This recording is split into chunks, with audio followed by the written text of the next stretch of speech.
말씀으로 위기 극복이라고 하는 제목으로 하나님 말씀을 증거하겠습니다. 어릴 때는 1년이 참 길게 느껴집니다.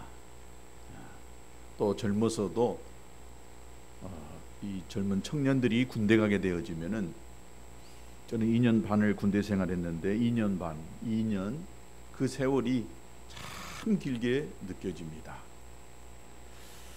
그러나 나이 들고 늙어갈수록 1년은 순간 눈 깜빡 이렇게 떴다 감으며 지나갔다고들 그렇게 이야기합니다.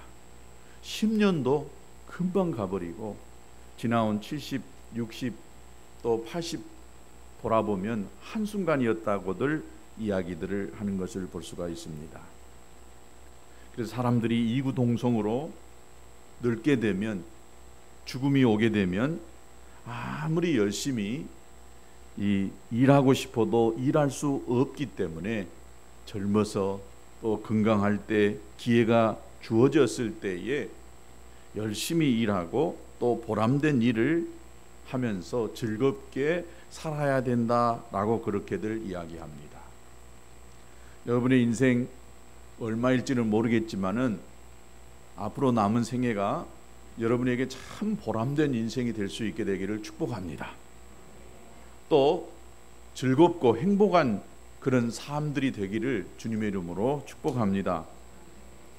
예수님은 33년이라고 하는 정말 짤막한 인생을 사셨어요.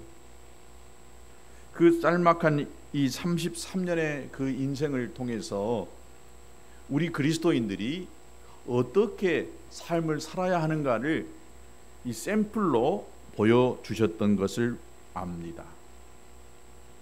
물론 좋은 환경에서 예수님께서 그렇게 사신 것은 절대 아닙니다. 누구보다도 열악한 환경에서 또 많은 고난과 또 어려움을, 위기를 극복하고 사셨던 것을 우리가 알 수가 있습니다. 오늘 우리가 읽은 이 성경의 말씀은 예수님의 생애에 있어서 최대의 위기가 되어진 내용인 것을 볼 수가 있습니다. 예수님이 그런 인생 최대의 위기를 어떻게 극복하셨는지 오늘 이 본문을 통해서 우리가 깨달으면서 우리도 예수님처럼 우리 앞에 있는 그 위기를 어떻게 극복해 나가는 믿음의 사람들이 되어야 하는가를 저와 여러분이 함께 깨닫는 귀한 시간 될 수 있게 되기를 축복합니다. 오늘 이 본문의 배경은 이스라엘 백성들이 여러 곳에 흩어져 살다가 절기가 되어지면은 이렇게 모여서 하나님 앞에 제사 드리는 그 유월절을 기념하는 그런 절기 때였습니다. 그러니까 유월절 행사를 집행하기 위해서 누구보다도 분주해야 할 대제사장, 또 서기관, 이 바리새인들, 또 당대 최고의 종교 지도자들이 예루살렘에 올라오신 예수님을 죽이기 위해서 의기투합하고 있는 것을 볼 수가 있습니다. 당시 이 사회적 구조로 볼 때에 최고의 권력자들이 담합을 하여 가지고 아무런 비호 세력이 없으신 예수님을 죽이려고 한 것은 예수님 편에서 보면은 인생 최대의 위기가 닥쳐온 것을 볼 수가 있습니다. 오늘 2절에도 보면 대제사장들과 서기관들이 예수를 무슨 방도로 죽일까 궁리하니라고 했습니다. 그러니까 예수님을 어떻게 죽일 것인가 궁리했다. 옛날 우리 이 개역 성경에는 연구했다라고 그렇게 이야기를 하고 있는 것을 볼 수가 있습니다. 그러니까 오랜 시간 동안 예수님을 죽이려고 계획해오고 있었다라고 하는 것입니다. 당시 종교 지도자들이 예수님을 얼마나 증오했는가를 단적으로 보여주고 있는 말씀인 것입니다. 최대의 위기가 닥쳐온 것이죠. 그런데 이것보다도 더 심각한 위기가 있었습니다. 그 같은 위기를 만난 예수님을 보호하고 예수님 입장에 서줘야 할 사람이 누구였냐? 예수님과 함께 동고동락하며 하나님의 말씀을 예수님으로부터 직접 배웠던 제자들이었던 것입니다. 근데 이 제자들이 예수님을 위기에 몰아넣는 장본인 역할을 하고 있는 것을 볼 수가 있습니다. 4절에 보세요. 이에 유다가 대제사장들과 성전 경비 대장들에게 가서 예수를 넘겨줄 방도를 의논하며 그랬습니다. 종교 지도자들이 의기투합해서 예수님을 죽이려고 궁리를 하고 있는데, 이때 함께 예수님 편에 서서 예수님을 보호하고 또 예수님 편에 서야 할 이 가룟 유다인 사람이 오히려 예수님을 그 넘겨줄 방도를 의논하고 있는 것을 볼 수가 있습니다. 이 흔히 우리 가룟 유다가 하는 이런 행위를 가르쳐서 우리는 배신이다라고 그렇게 말을 합니다. 다른 사람들은 몰라도 예수님의 제자들만은 배신하지 말아야 할 사람들이 아니겠습니까? 그렇게 예수님이 사랑하고 품어주었고 함께 주었던 제자들인데, 그런데 지금 가룟 유다가 예수님을 배신하고 있었던 것입니다. 그렇다면 가룟 유다는 왜 스승인 예수를 배신하는 일을 하게 되었을까요? 그 일을 추적해 보면 가룟 유다 마음속에 탐심 때문이었습니다. 이 가룟 유다 마음속에 예수님과 함께 시간을 보내고 말씀을 배웠지만은 그 마음속에 자리 잡고 있는 탐심을 버리지 못함으로 인하여서 결국은 예수님을 그들에게 팔아 넘기는 이런 일을, 배신의 행위를 하고 있는 것을 볼 수가 있습니다. 예를 들어보면 어떤 한 여인이 300데나리온, 그러니까 300일, 약 10개월치의 그 봉급이 될 수 있는 엄청난 이 금액의 값어치가 나가는 그 향유를 예수님 발 앞에다가 부으면서 예수님의 장사를 준비합니다. 이것을 예수님은 굉장히 흡족해 하시면서 기뻐하셨습니다. 그런데 가룟 유다는 매우 합리적인 명분으로 그것을 비판하고 반대한 일이 있었습니다. 요한복음 12장 4절과 5절에 보니까 제자 중에 하나로서 예수를 잡아줄 가룟 유다가 말하되 이 향유를 어찌하여 300데나리온에 팔아가지고 가난한 자들에게 주지 아니하였느냐. 적어도 하루에 일당 10만 원만 쳐도 300데나리온이니까 3천만 원이나 돼요. 이 3천만 원을 이걸 팔아가지고 가난한 자들에게 나누어 줬으면 좋을 텐데 왜 예수님 발에다가 이 엄청난 비싼 향유를 갖다 부어가지고 허비해버리냐라고 그렇게 가룟 유다가 말을 했던 것을 볼 수가 있습니다. 이것은 하나의 구실뿐이었습니다. 가룟 유다의 마음속에는 예수님의 그 죽음과 그 장사가 큰 것이 아니라 지금 눈앞에 놓여 있는 이 값비싼 향유가 너무 커 보였던 것입니다. 이뿐 아니었습니다. 요한복음 12장 6절에 보면 이렇게 말함은 가난한 자들을 생각함이 아니요. 그렇게 말한 것이 진짜 이 속마음이 있었다는 거예요. 저는 도적이라 돈깨를 맞고 거기 넣는 것을 훔쳐갑니다 라고 했습니다.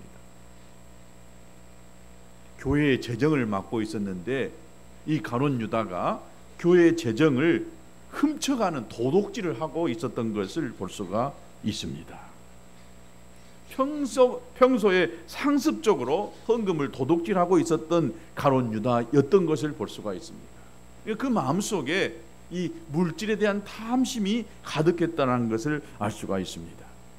이제 가룟 유다는 예수님을 따를지라도 더 이상 자기에게 유익이 없다라고 판단을 하고 예수님을 팔아야 되겠다라고 생각했습니다. 예수님은 얼마에 팔았습니까? 적어도 한 300데나리온 이상 받았으면 그래도 좀 용서가 될란가 모르겠습니다.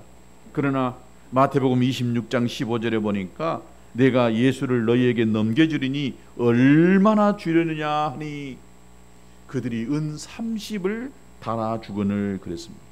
은 30 불과 얼마 되지 않은 그런 돈을 받고 예수를 팔아 넘겨버렸던 것을 볼 수가 있습니다. 이제 돈까지 받은 가룟 유다는 예수님을 고발하는 내부 고발자가 되었기 때문에 예수님은 더더욱 죽음의 위기에서 벗어나기가 어렵게 되어버렸습니다. 그때 예수님의 심정이 어땠을까요? 죄 없으시고 고난받아야 될, 죽임 당해야만 하는 이유가 전혀 없음에도 불구하고 그 당시의 종교 지도자들로부터 핍박을 받고 또 죽임의 위기를 당했을 그것 못지아니하게 가까이에 있는 이 제자들이 배신했을 때에 예수님의 그 심정이 어떻게 했겠습니까? 아마 참담했을 걸로 생각이 되어집니다. 우리도 세상을 살아가노라면 때로는 예수님과 비슷한 이런 배신의 경험을 한 적이 있을 줄로 믿습니다.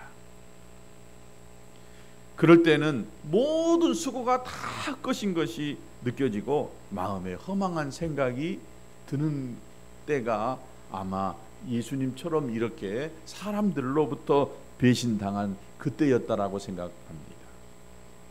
돈 잃어버린 것보다도 사람으로부터 배신당한 그 마음은 훨씬 더 우리를 낙담시키게 되는 것을 볼 수가 있습니다. 그럴 때 우리는 어떻게 해야 되느냐? 예수님이 이런 인생의 최대 위기 속에서 극복했던 것처럼 우리도 주님을 바라보고 주님이 하셨던 방법으로 그 배신과 우리의 앞에 놓여있는 위기를 극복해야 될 줄로 믿습니다. 예수님은 유대인의 최대 명절인 유월절에 각처에서 모인 수많은 사람들 앞에서 처참한 죽임을 당할 위기에 직면하게 되었습니다. 또 예수님은 그와 같은 위기를 모면하고 피하려고 하는 역점을 쏟는 대신에 오히려 그 위기를 통해서 하나님의 거룩한 뜻을 성취하는 기회로 삼으셨다라고 하는 것을 알 수가 있습니다.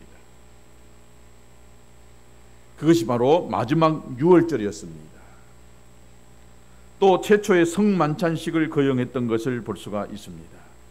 누가복음 22장 오늘 15절에 보면 이르시되 내가 고난을 받기 전에 너희와 함께 이 유월절 먹기를 원하고 또 원하였노라라고 이렇게 이야기합니다.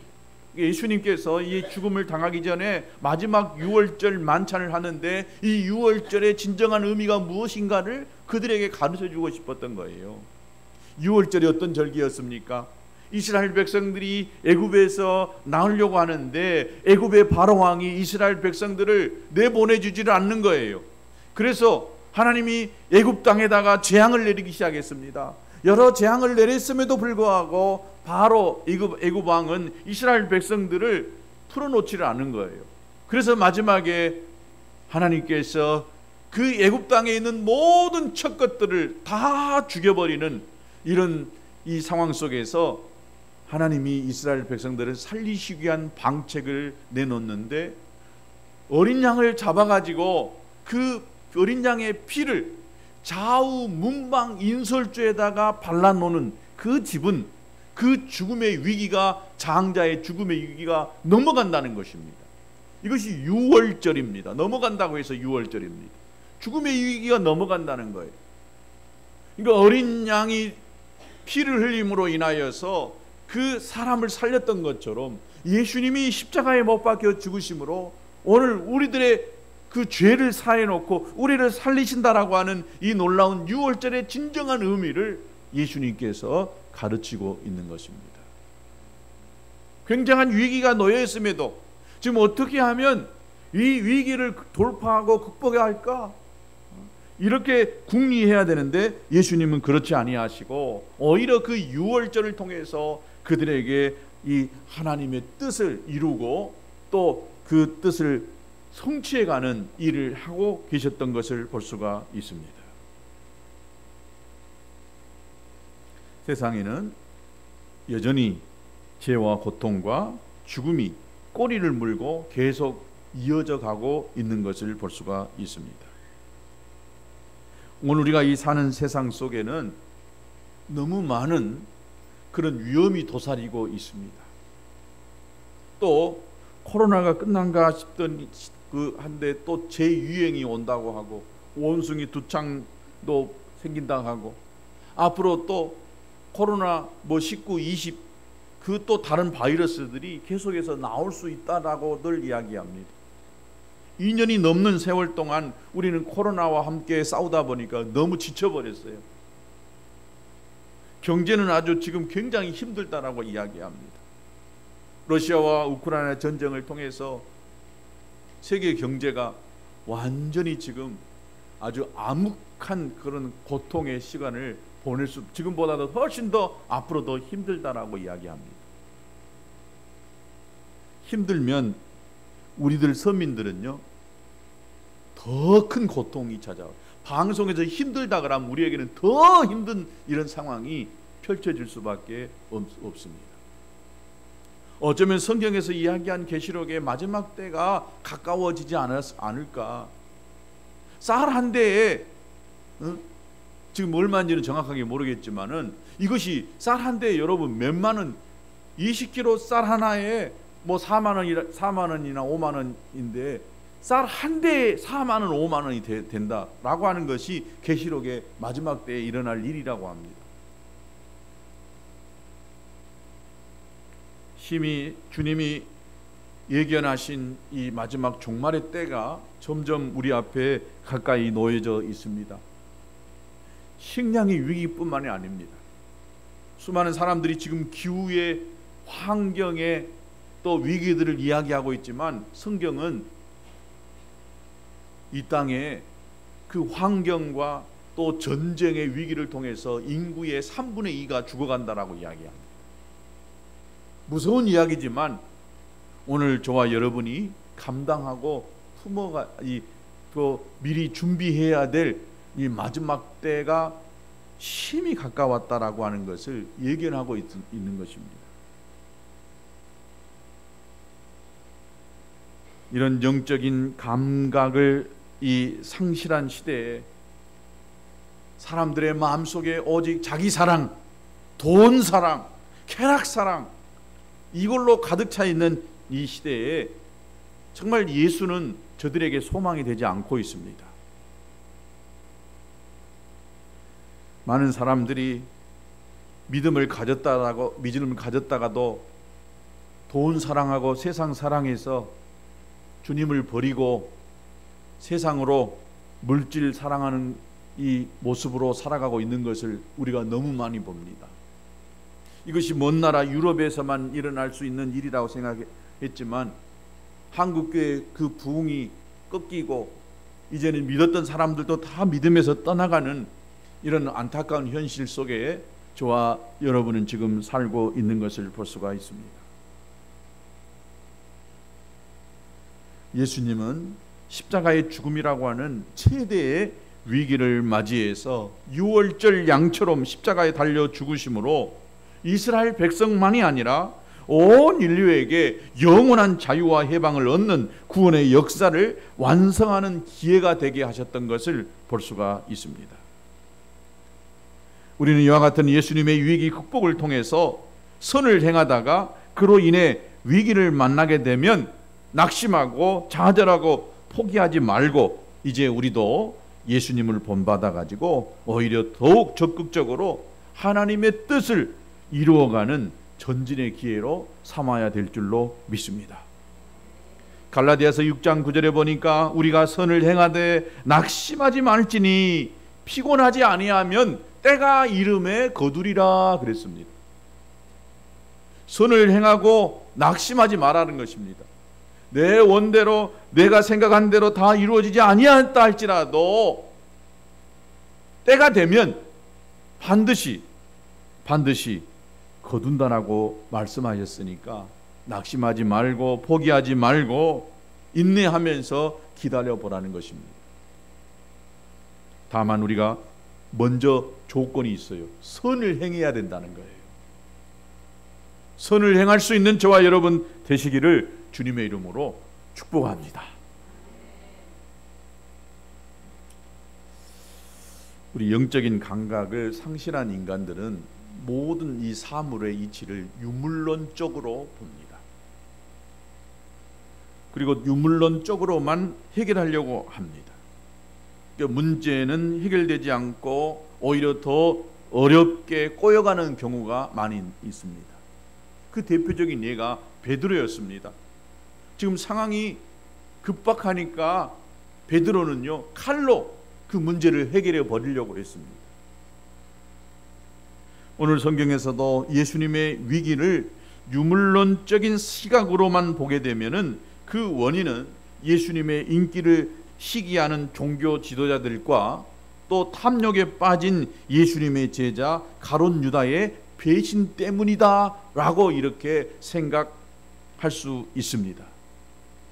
그렇다면 예수님이 그 위기를 모면하기 위해서는 종교 지도자들을 공격하고 또 배신한 가룟 유다를 책벌하고 정죄하면 그 문제는 쉽게 해결되어져 버릴 수가 있습니다. 그러나 영적 시각으로 보게 되어지면은 예수님을 위기에 몰아넣는 그 자가 누구일까요? 그 실체가 누구일까요? 사단입니다. 마귀입니다. 가룟 유다의 마음속에 탐심과 배신을 하도록 배후에서 영적으로 조정하고 있는 실체가 바로 사단이라고 하는 것입니다. 누가복음 22장 3절에 열둘 중에 하나인 가룟이라고 부르는 유다에게 사탄이 들어가니라고 했습니다. 유다의 마음속에 사단이 들어가니까 결국은 그 탐심을 버리지 못하는 그 마음에 사단이 완전히 장악해서 예수를 팔아 넘기려고 하게 됐던 것을 볼 수가 있습니다. 또 사단은 종교 지도자이면서도 탐욕에 가득 찬 사람들의 마음속에 들어가서 예수님을 시기하고 죽이도록 배후에서 조종하는 실체인 것입니다. 예수님의 제자이면서도 돈에 대한 탐심이 많았던 가룟 유다의 마음속에 숨어 들어가서 예수님의 사역에 불만족을 품게 하고 또 예수님을 배신하여 팔 생각을 집어넣고 배후에서 조종하고 베드로에게 접근하여 예수님을 모른다라고 3번씩이나 부인하여 예수님을 낙심하고 자들하도록 시험하는 실체가 원수 마귀 사탄인 것입니다. 여러분의 배후에서 여러분을 넘어뜨리고 여러분의 가정을 파괴하고 또 여러분을 불행하게 만들려고 하는 그 영적인 실체가 있는데 그게 마귀인 것입니다. 결국 이간질하고 또 배반하게 하는 이러한 일들을 하게 하는 것이 원수 마귀인 줄로 믿습니다. 바로 그 사단의 권세가 종교 지도자들과 제자들을 이용해서 예수님을 도전하고 죽이려고 하는 바로 영적 실체임을 예수님이 너무나 잘 아셨어요. 그러므로 예수님은 사단의 하수인들을 미워하거나 그들과 싸우려고 하지를 않으셨어요. 그들의 배후의 실체인 이 마귀하고 일전을 벌이는 것이 바로 승리할 수 있는 길이었다라고 생각하기 때문에 그 실전을 어디서 했느냐? 겟세마네 동산에서 했던 것을 봅니다. 거기서 뭐 하셨어요? 기도하셨습니다. 제자들을 나무라고 종교 지도자들과 토론하고 맞짱 뜨는 것이 아니라 예수님은 조용히 겟세마네 동산에 올라가서 밤이 새도록 땀방울이 이 핏방울이 되어지듯이 기도하셨던 예수님이신 것을 볼 수가 있습니다. 예수님은 거듭된 위기 상황에서 절망하고 낙심한 것이 아니라 그 갈등의 문제를 가지고 하나님 앞에 나아가셨습니다. 왜냐하면 그것만이 최선의 길이었기 때문인 것입니다. 무엇이 최선의 길인가를 너무나 잘 아셨어요. 사람이 위기를 당할 때 예수님처럼 홀로 남게 되면은 누구나 약해지기 쉬운 법입니다. 예수님은 겟세마네 동산에서 밤을 지새우고 또 사단과의 영적인 전투를 벌이신 것입니다. 그러나 예수님의 제자들은 그것을 깨닫지 못하고 사단의 시험을 이기지 못하고 결국 패배해 버렸어요. 왜요? 기도하지 않았어요. 예수님은 그 위기 앞에 엎드려서 기도했지만은 제자들은 기도하지 않음으로 말미암아 결국 사단에게 지고 말았어요. 그리고 베드로도 예수님을 3번씩이나 부인하는 이런 모습을 띌 수밖에 없었던 것입니다. 사단은 어떻게 하든지 예수님이 낙심하고 좌절해서 하나님의 뜻을 이루는 일을 포기하도록 하기 위해서 모든 힘을 몰아가지고 예수님을 집중 공격한 것이 예수님의 기도에 잘 나타나져 있습니다. 오늘 누가복음 22장 44절에 보니까 예수께서 힘쓰고 애써 더욱 간절히 기도하시니 땀이 땅에 떨어지는 핏방울같이 되더라 라고 했습니다. 얼마나 기도를 열심히 했는지 땀이 땅에 떨어지는 핏방울같이 이렇게 되어지도록 기도하셨던 것을 볼 수가 있습니다. 좌절하지 않고 사람 원망하지 아니하고 예수님의 그 내면의 갈등이 있었음에도 불구하고 예수님은 묵묵히 하나님 앞에 기도했습니다. 22장 42절에 보니까 가라사대 아버지여 만일 아버지의 뜻이거든 이 잔을 내게서 옮기시옵소서. 그러나 내 온대로 마옵시고 아버지 온대로 되기를 원하나이다 라고 이렇게 하셨습니다. 예수님은 그러한 상황에서 기도를 포기하지 않으시고 계속 하셨을 때에 바로 하나님께서 일하시기 시작합니다. 하나님께서 사자를 보내셔서 새 힘을 주십니다. 22장 43절에 사자가 하늘로부터 예수께 나타나 힘을 돕더라 라고 했습니다. 힘든 것을 가지고 하나님 앞에 하나님 정말 나는 이 십자가를 지고 싶지 않습니다. 이 위기를 제가 감당할 수 있는 힘이 너무 부족합니다. 그러나 하나님이 원하시면 내가 감당하겠습니다 라고 기도했더니 하나님이 지금 사자가 하늘로부터 예수께 나타나서 힘을 도와요. 이 이후로 예수님이요 죽음의 위기를 극복하고 십자가를 지는 하나님의 뜻을 이루어가고 계시는 것을 볼 수가 있습니다. 하나님께서 최대의 위기에 처하여 사단과 일전을 벌이시는 예수님이 약해지지 않도록 하나님의 사자를 보내가지고 격려하시고 힘을 북돋아 주셨습니다. 할렐루야. 여러분, 우리가 어떤 앞에 어려움과 또 위기가 놓여 있다 할지라도 우리가 기도하면 그 위기를 넘길 수 있는 힘을 주시는 줄로 믿습니다. 기도가 최고입니다. 지난주에 우리 하성진 집사님 형님이 갑작스럽게 별세하는 그 아픔을 겪었습니다. 저도 꼭 우리 아버지도 그 연세에 갑작스럽게 세상을 떠날 수밖에 없었습니다. 저도 이제 결혼을 앞두고 있었어요. 아직 결혼식을 올리지 않고 인사만 드리는 이런 상황에 있었습니다. 근데 돌아보니까 그때 제가 새벽 기도를 작정해 가지고 매일같이 아침마다 새벽에 예배당에 가서 기도하고 있었습니다. 근데 하나님이 돌아보니까 이런 이 인생의 그 위기들을 잘 헤쳐나갈 수 있도록 하나님이 미리 준비하시고 기도하게 하셨다라고 하는 것을 저는 나중에 깨달았습니다.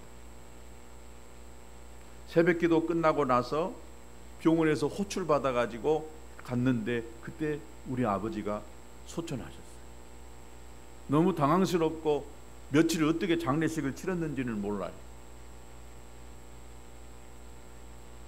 다 저부터 시작해가지고 다 결혼 안 한 이 세 동생, 앞으로 우리 어머니도 창창하고 어떻게 살아야 될까 캄캄했어요. 그래서 하나님이 기도로 잘 준비하게 하셔서 그 위기들을 잘 넘어가게 하셨던 것을 볼 수가 있습니다. 여러분, 하나님께서 여러분의 마음속에 기도하라고 감동을 주시고 말씀을 주시면 반드시 기도하셔야 됩니다. 제자들처럼 기도하지 않으면 베드로가 예수님의 죽음 앞에 3번을 부인했던 것처럼 여러분들도 믿음을 잃어버리고 더 어려운 이런 상황에 놓여지게 될 수밖에 없다는 것입니다. 위기 앞에 기도하니까 하나님이 하나님의 천사들을 예수님께 보내셔서 이제 그 엄청난 이 십자가의 고통을 감당하고 하나님의 뜻을 이루도록 하셨던 것을 볼 수가 있습니다. 저는 어제 강진에 우리 교회에 입당식과 임직식이 있어서 다녀왔습니다. 참 어려운 이 우리 침례교회에서 이 전라도의 모태가 되는 교회였습니다. 꽤 많이 모였던 교회이고 선교사들이 세웠던 교회였는데 교회가 이 풍파를 겪기 시작하니까 그 많은 성도들이 다 흩어지기 시작했어요. 근데 그 목사님 또 사모님이 그 어려운 교회에 가서 사역을 이렇게 했는데 교회가 회복이 안 되는 거예요. 근데 어제 간증을 들어보니까 사모님이 꿈을 꾸는데 너무 선명하게 하나님이 말씀을 해주셨는데 대청소라고 하는 말씀을 딱 뚜렷하게 환상 중에 이렇게 말씀을 주시더라는 거예요. 너무 암담했는데 그 해가 떨어지는 석양에 머무르는 그런 상황에서 그 말씀이 주어졌다는 거예요. 해가 멀리 이렇게 꿈에서도 이렇게 그 서쪽에서 떨어지는 그 지점에 이제 그 목사님이 실은 은퇴가 이제 한 몇 년 안 남으셨어요. 근데 하나님이 기적적으로 그 사모님이 내 인생 이런 수많은 고통을 감당해야 되는가 보구나, 힘든 어려움의 세월을 그 하나님이 주신 그 말씀과 환상을 가지고 28년이라는 세월을 버텼다는 거예요. 힘들었어요. 근데 하나님이 마지막 극적으로 그 교회가 군청으로부터 보상을 받아가지고 그 팔리고 새로운 예배당이 이렇게 하나 어제 구입해가지고 입당 예배를 드렸는데 저는 그 속사정을 다 알기 때문에 하나님이 하신 이 놀라운 것들이 보이더라고요. 인내하고 또 인내하고 또 참고 그러다 보니까 하나님이 마지막 때 누구도 예상치 못한 방법으로 그 교회가 공원으로 흡수돼 가지고요 군청으로부터 보상을 받아 가지고 마치 적당한 타임에 아주 교회가 나와 가지고 들어가서 가보니까 너무 멋있어요. 환상적이더라고요. 우리가 끝까지 하나님 앞에 여러분 충성하시고 인내하시고 시험을 잘 견디고 이 위기를 넘다 보면 반드시 하나님께서 놀라운 역사를 이루어 주시리라고 믿습니다.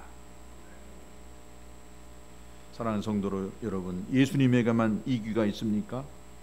오늘 우리에게는 위기가 없습니까? 교회를 다니면서도 신앙생활이 재미없고 더불어 인생살이까지도 재미도 없고 매사가 힘들고 짜증나는 불행한 삶을 살아가는 것이 바로 위기임을 여러분 잊지 말아야 합니다. 기쁨이 없고 재미가 없어. 그건 여러분의 위기인 것입니다. 여러분 늙어 죽어가도 병들어 죽어가도 이 마음속에 기쁨이 있고 감사가 있는 사람들이 있더라고요. 내가 그렇게 무기를 해치는 원인이 누구 때문이고 무엇 때문일 수 있지만은 그것은 2차적인 것입니다. 누가 나를 무기력하게 만듭니까? 누가 나를 넘어지게 만듭니까? 누가 나를 시험 들게 만듭니까? 원수 마귀입니다. 나의 환경을 가지고 조종하고 내 마음을 낙심하게 하는 이 원수 마귀의 실체를 여러분은 아시고 마귀를 대적해야 되는 것입니다.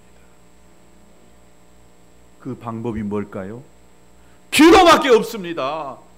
여러분이 무슨 힘으로 그 마귀랑 싸워서 이기겠어요? 기도하면 하나님이 천사들을 보내주십니다. 기도하면 위기를 극복할 수 있도록 힘을 더하여 주시는 줄로 믿습니다. 여러분 모두에게 이 하나님이 도와주시는 천사가 함께 할 수 있게 되기를 축복합니다.